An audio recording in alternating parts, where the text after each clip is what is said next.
Nothing quite takes the wind out of the sails of a movie buff quite like a bad remake.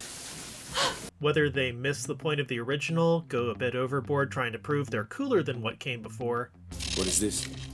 Just leave it. or change barely anything except for some hand-waving to modern mindsets, you'll leave the theater, or wherever people watch movies these days, wondering how something like that could get greenlit. Why? But every once in a while you'll see something that works. For those of you that watched my review of 1936's Last of the Mohicans, which started this whole thing, you'll see how a movie that is fine for its time can be made amazing with some updated cinematography, acting, and a few key plot differences, simultaneously paying tribute to and updating the movie. So let's take a look at some more. Not asking you. Here are 5 remakes that are actually good? Up first, how do you reinvent a genre the world has left behind? Westerns used to be king of Hollywood, but as schools of thought and landscapes changed, they found their box office returns riding off into the sunset, until 3:10 to Yuma gave it some slight defibrillation.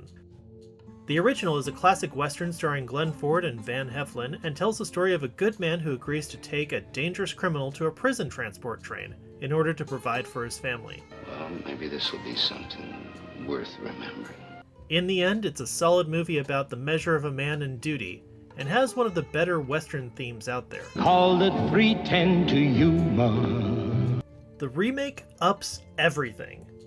Characters are expanded upon, stakes are raised, grit is added by the handful, and the climax is significantly more exciting and employs a twist to add an unforgettable piece of character development, leaving the audience with the message that villains can have redeeming points, heroes can have flaws, and sometimes in the face of insurmountable and ultimately pointless odds, all we can do is what we must. And now we switch from Western heroes to dirty, rotten scoundrels.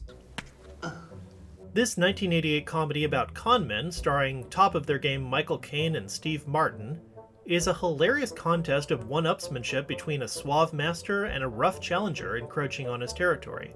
Do you have any idea what it feels like to take a woman for $20? No, I haven't. Leading to an unexpected conclusion that makes everyone rethink their lives. In 2019, it was remade as The Hustle, starring Anne Hathaway and Rebel Wilson. It was worse in every single regard. So instead, we're going to go back to the movie Dirty Rotten Scoundrels is based on, 1964's bedtime story. Framed briefly as a children's book, this movie stars David Niven in the role Michael Caine would later play, and believe it or not, Marlon frickin' Brando in the Steve Martin role. The plots and beats are mostly the same, but Scoundrels does almost all of them better. You ever take a woman for $20? No, I'm afraid that's a little out of my class.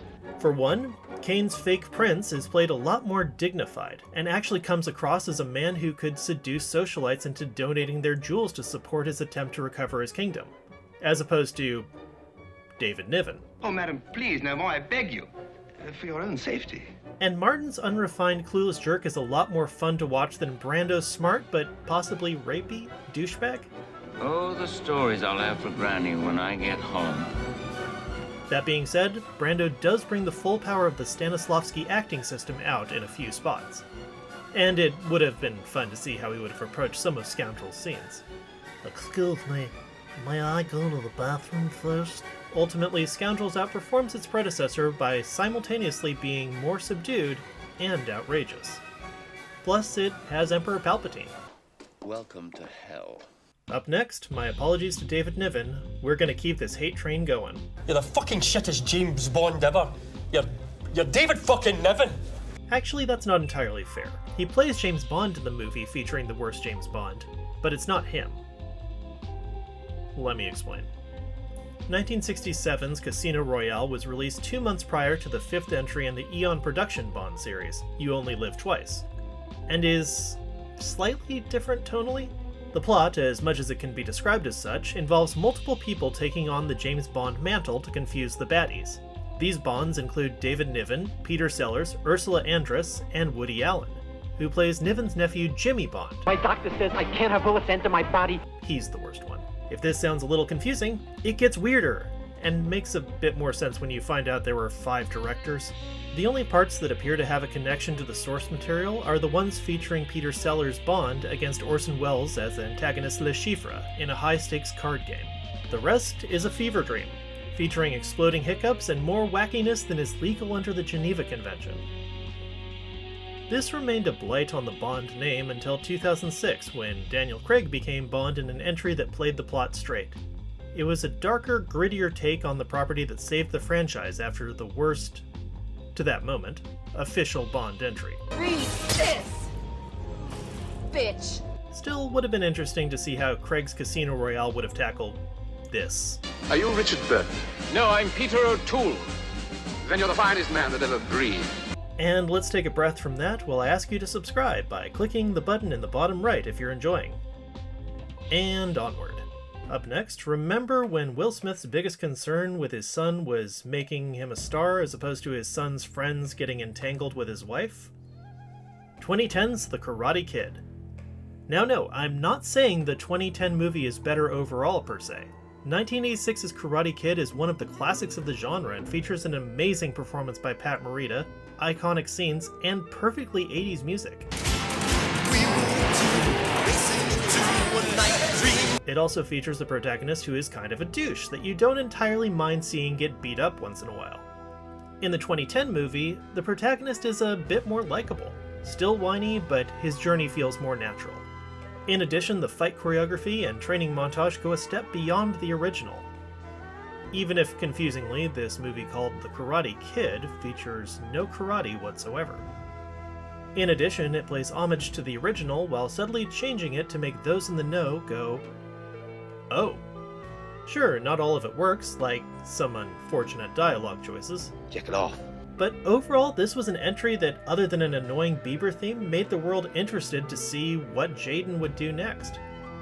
Before the dark times. Before Twitter. Lastly, we come to a movie that pretty much erased the movie it was based on from existence. When you think of airline disasters, the first thing that comes to mind isn't comedy. 1957's Zero Hour knew this, and told a straight story about a World War II pilot that must revisit his guilt and save the day after a plane's crew and passengers are afflicted with a deadly case of food poisoning. What follows is a by-the-books disaster flick whose story would have faded into obscurity were it not for a 1980 parody remake featuring much of the same dialogue, but an exponentially greater amount of gags. And that, as much as anything else, led to my drinking problem. In the midst of the chaos, we get a career-changing performance by Leslie Nielsen, and moments of characters attempting to live in everything as best they can. Ultimately, it's an infinitely quotable parody remake so good you don't have to see the original to know what the joke is. Surely you can't be serious. I am serious. And don't call me Shirley. Unlike the movie craze of the 2000s. And that's it. Disagree with choices or have some you'd like to add? Comment away, and leave a like or subscribe while you're at it. It's much appreciated. Heck, tell me which ones are your least favorite remakes. But otherwise, thanks for clicking, stay safe, and watch well.